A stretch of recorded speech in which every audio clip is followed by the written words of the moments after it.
Et bonjour tout le monde et bienvenue sur cette critique de Supergirl que je fais exprès 2 semaines après l'avoir vue pour une simple bonne raison, enfin deux bonnes raisons, c'est que de un j'ai pas eu le temps avant, mais surtout je voulais un peu voir si le film m'a marqué ou non, parce que c'est quelque chose que je voyais beaucoup être dit avant d'aller voir le film, c'était que c'était un film qui était plutôt oubliable, plutôt anecdotique, voire même qu'on oubliait dès la fin de séance.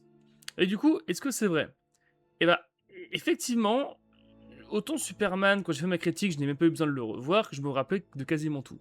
Autant là, au bout de 2 semaines, j'ai déjà un peu des trous de mémoire sur certains passages de Supergirl, donc j'ai dû aller revoir certaines notes que j'avais prises ou autres pour me rappeler de tout.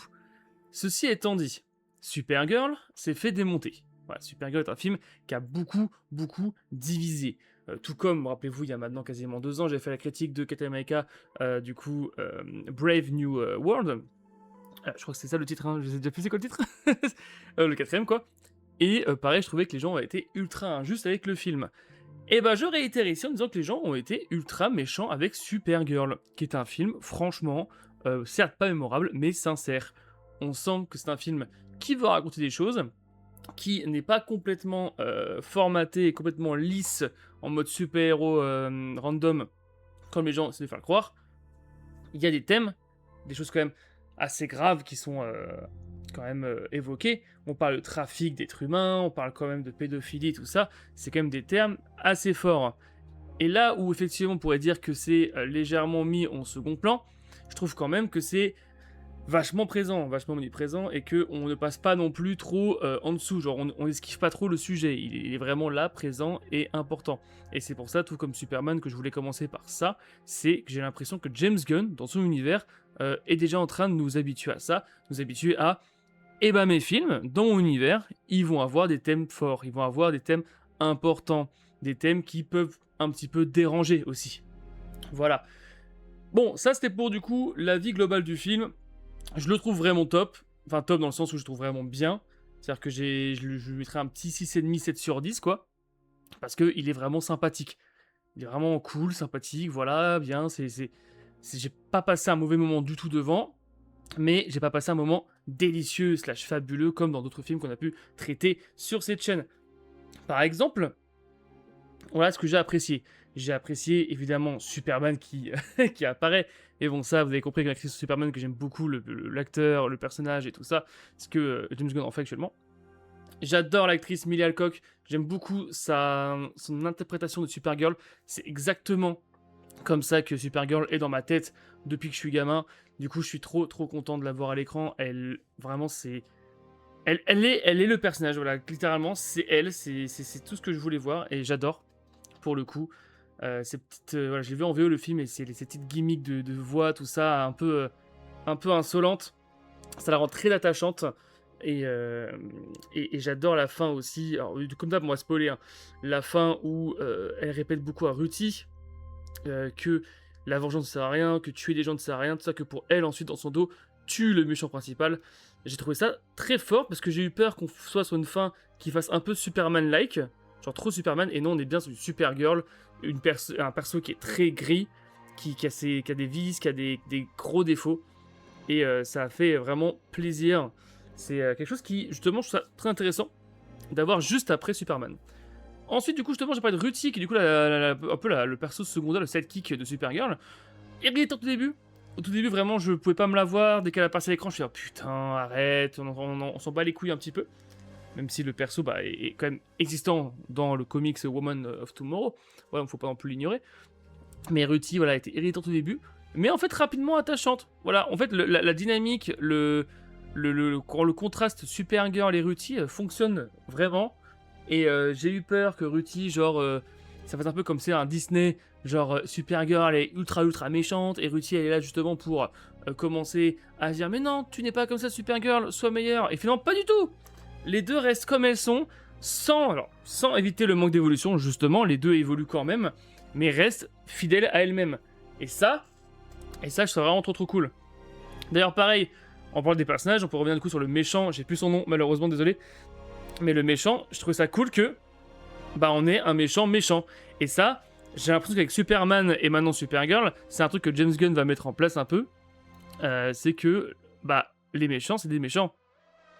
Ça veut dire qu'on n'est pas là avec des méchants ou ultra nuancés, avec des passés ultra tragiques qui du coup...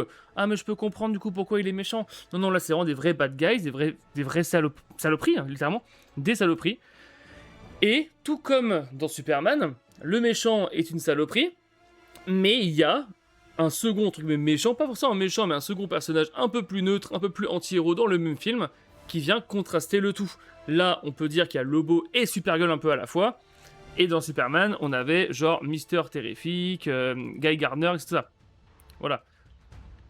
Mais du coup, voilà, donc justement, le méchant a des motivations d'enculer, hein, voilà, littéralement de grosse merde, parce que c'est une grosse merde, et voilà, c'est pour ça qu'on a envie de le voir se faire taper la gueule par Supergirl. D'ailleurs, du coup, je parlais de ça, mais Lobo, moi, Lobo, j'attendais, hein, forcément, comme tout le monde, depuis 10 ans, je fancast Jason Momoa en Lobo. Finalement, dans les trailers, j'étais moins convaincu. Et dans le film, en fait, fallait pas douter, il est fort, et qu'est-ce qu'il est bon. En fait, il est là pour faire ce qu'il faut faire. Il prend pas trop de place, il est là, c'est Lobo, il a un contrat, il veut tuer le contrat, et basta, le reste, il s'en bat les couilles. Et c'est trop bien, je trouve qu'il est trop bien dosé dans le film. Voilà. Et Momoa, bah forcément, visuellement, même dans comment il joue, il le fait extrêmement bien. Ensuite, un truc que j'ai bien aimé aussi, c'est la gestion des soleils. On a vraiment une vraie, comment dire, utilité au soleil différent dans l'univers là. Chose qui était un peu déjà évoquée dans Superman. Mais justement, j'ai trop eu peur que dans Superman, ce soit juste dit le soleil, en fait, ça aide à régénérer Superman. Non, là, vraiment, tu as Supergirl qui peut ne pas avoir de pouvoir, qui peut avoir des pouvoirs, ou qui peut justement être complètement HS à cause du soleil vert. Voilà. Et je trouve ça vraiment trop cool. Et pareil, justement, Supergirl, du coup, se fait, entre guillemets, nerfer, par-ci par-là, avec de la kryptonite et tout. Mais c'est toujours fait de manière naturelle, et bah oui, bah c'est de la kryptonite, quoi.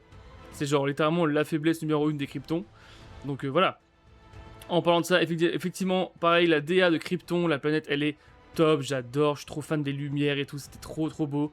Et j'aime beaucoup l'histoire justement de l'oncle de Superman qui va jusqu'à recréer une microplanète pour justement que tout un bout du peuple de Krypton continue à vivre.